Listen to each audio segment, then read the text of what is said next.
ん、こんにちは。今回私は京都にやってきました。目的はタイトルにある通りブックホテルの宿泊なんですが、この時めちゃくちゃお腹が空いていたので、まずは腹ごしらえをしていきます。京都駅周辺のランチで調べたらここが人気そうだったので来てみました。前日は琵琶湖近くのグランピングに行っていたんですが、東京からの乗り換え地点が京都だったので、せっかくなら行ってみたかった京都のブックホテルにも泊まっちゃおうということで今回の旅を決めました。そんなこんなで食べ終えまして、今からブックホテルに向かいたいと思います。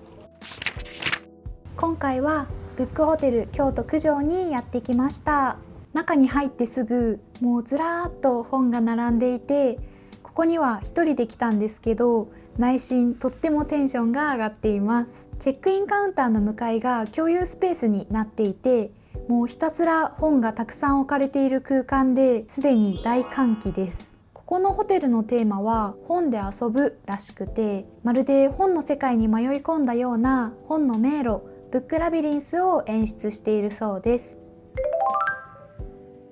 昼間はカフェ、夜はバーになるスペースもあって、宿泊者とカフェ、バーの利用者は好きな場所に座って自由に本を読むことができます。カウンターにはお酒にまつわる小説や本も選書されて置いてあって、原田ひかさんのランチ酒もしっかり置いてありました。ちなみにカウンターの奥にも食やお酒にまつわる本が置いてありました。ようやく今回泊まる部屋がある階に上がってきたんですけど、廊下にもなんと本が置いてありました。各階にテーマごとに選書された本棚があるみたいです。ようやく今回泊まるお部屋にたどり着きました。お部屋にも本棚があるんですが、なんと泊まる部屋の選書テーマが食を楽しむだったんです。私にドンピシャのテーマすぎてとってもびっくりでした。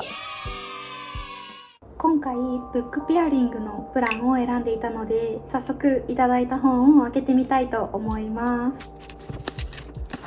私は4つあった中から青春のテーマで選んだんですけど、川上健一さんの4月になれば彼女はが入っていました。この本読んだことはなかったのですごく嬉しいです。この黄緑色が青春のテーマの小説だったんですけど、一番分厚い本を選んだみたいで、それがこれでした。これはお家に帰ってからじっくり読むことにして、ひとまず部屋にある本を読んでから1階の共有スペースに行きたいと思います。ここからはコンビニで買ってきたジュースをお供に早速読書を開始していきます。まず最初はずっと読んでみたかった工藤レインさんの桃にいる人から読んでみたいと思います。工藤レインさんの本はいろんな方が読んでいるのをよく見かけるので、とっても気になっていました。この前読み終えた電車の中で本を読むという本の中でも歌うお化けが取り上げられていたんですが、著者の島田さんがなんでこんなにも自由に本を紡げるのだろうとため息すら出るほど感銘を受けただったり、文章に恋すると表現したくなるようなこの感じとおっしゃっていました。私も最初のカリカリ梅から頬張るまでをまず読んで、その後表題の桃にいる人とホテルの方のメッセージで小ネギの話だけでも読んでみてとおすすめされていた小ネギが太いと許せない、そして後書きを今回はピックアップして読んでみました。工藤さんの文章は初めましてだったんですが、読んでいるとまっすぐ心に届くというか、文章がなんか心にキュンとくる感じがして、みんなが好きになるのが分かった気がしました。今後他の文章も読んでみたいなと思えて、いい出会いのきっかけになりました。一旦部屋にある本はここまでにして、1階にある本を読んでいきたいと思います。これ読んでみたかったって本が本棚にありすぎて、これは一体どうやって選べばいいんでしょうか。悩みに悩んでひとまずこの2冊を選んできました。まずは京都ならではのものをと思ったので、山下健二さんの崖書房の頃を手に取りました。明日京都の本屋さん巡りをしようと思っているのですが、この前読んだカニブックス店主の花田さんの本で崖書房は一番好きな本屋さんとおっしゃっていたので、明日絶対に行こうと思っていたのと、この本屋さん自体にもすごく興味が湧いていました。本屋さんをやっている人のお話に最近すごく惹かれることが多くて、メモを取りたい話がたくさんあったので書き留めたりもしながらがっつり読み込んでしまいました。こういう本が読めるところってどうやって読むのが正解か未だに私は見つけられていなくて、気になる本をつまみ食いする感じでちょっとずつ試してみるのがいいのかなと最初は思っていたんですが、それだと味わいきれない気もするし、結局この本が面白くてずっと読み続けていたらどんどん日が暮れていってしまいました。さすがに疲れてきたので一旦読書をストップして、お部屋に3冊まで持って行っていいみたいなので、あともう1冊読みたい本を選んで部屋に戻ろうと思います。実はこの時なんともう20時を回っていたので、先にお風呂を済ませてきます。次は前から読んでみたかった女2人暮らしていますをつまみ読みしていこうと思います。これは韓国のエッセイなんですが、一人暮らしに孤独や不安を感じ始めた2人の女性が尊敬できて気の合う相手を人生のパートナーに選んで、シングルでも結婚でもない女に猫4の愉快な生活を送る様子が綴られています。一緒に暮らすお二人がお互いの出会いや生活について交互に書いていて、今回は最初の方しか読めなかったんですが、こんな暮らしもありだなと、もっと二人の生活を知りたくなる感じでした。海外のエッセイはまだあんまり読んだことがないんですが、その国の暮らしがダイレクトに知れるものだと思うので、海外旅行や旅エッセイが好きな私はきっとハマるんじゃないかなという予感がしていて、韓国は日本と暮らしが近い部分もあるかなとは思いますが、エッセイで気になるものがいくつかあるので、今後もっと開拓したいジャンルにもなりました。続いてはこちらも前から気になっていた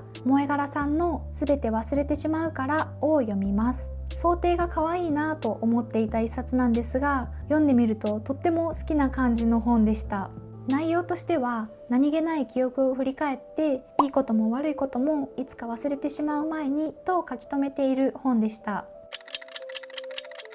そろそろ眠くなってきてしまったので、明日また本を読みたいと思います。翌日の朝になりました。早起きしてまずはモーニングを食べに行こうと思います。やってきたのは京都で有名な小川コーヒーです。一番オーソドックスなモーニングセットを注文しました。私は普段はあんまり朝ごはんを食べられないんですが、旅行に行くとなぜかモーニングに行きたくなります。ちなみに今日はチェックアウト時間まで再び本を読んで、その後は京都の本屋さん巡りをして夜に東京に戻る予定です。部屋に戻ってきたので、ここから11時のチェックアウトまで読めるだけ本を読んでいきます。今は平野咲子さんの生まれた時からアルデンテを読んでいるんですが、この本は前に本屋さんで見かけて気になっていました。冒頭の小学生の頃にリアルに書いていた赤裸々な食日記が面白すぎて、平野さんの目線を通した食をもっと知りたいと思わせる力がありました。部屋の本はこのくらいにして、再び1階で本を読もうと思います。残りの時間は気になっていた本を試し読みする時間に当てることにします。ということで、まずはいつか読んでみたかったミハイル・エンデ作のモモを手に取りました。とっても有名な作品だと思うんですが、好きそうなお話だなと思いつつも、実はこれまで全然出会う機会がなくて、なかなか手が出せなかった作品が気軽に手に取れるのもこういう場所の良さだなと実感しました。私は子供の頃ファンタジー小説がすごく好きだったので、案の定これもすぐに引き込まれて、今年はちょうど翻訳刊行50年記念らしく特別カバーも出ているみたいなので、ぜひ購入して読もうと素敵な出会いになりました。続いてこちらも気になりつつ手が出せていなかった和尾石黒さんのクララとお日様を読んでみたいと思います。これも内容が難しいのかなと思ってなかなか購入には至らなかったんですが、今回少し読んでみて少なくとも冒頭は読みやすくて、私は楽しんで読めそうかなと分かったので、ここで出会えて本当に良かったです。静かに深く考えさせられる作品とのことで、そういうのはすごく私好みなので、これも買って家で続きをじっくり読みたいなと思います。最後の一冊は新しく入荷したらしいこちら、ほうじ茶さんの月曜日が嫌いな私の好きなことを読んでみることにしました。この本は楽しいことばかりじゃない毎日の中に小さな好きを見つけに行くということを綴っていて、心が救われるような言葉たちが集まったとっても素敵なエッセイでした。一旦寒くなってきたので、残りは部屋に戻って読みます。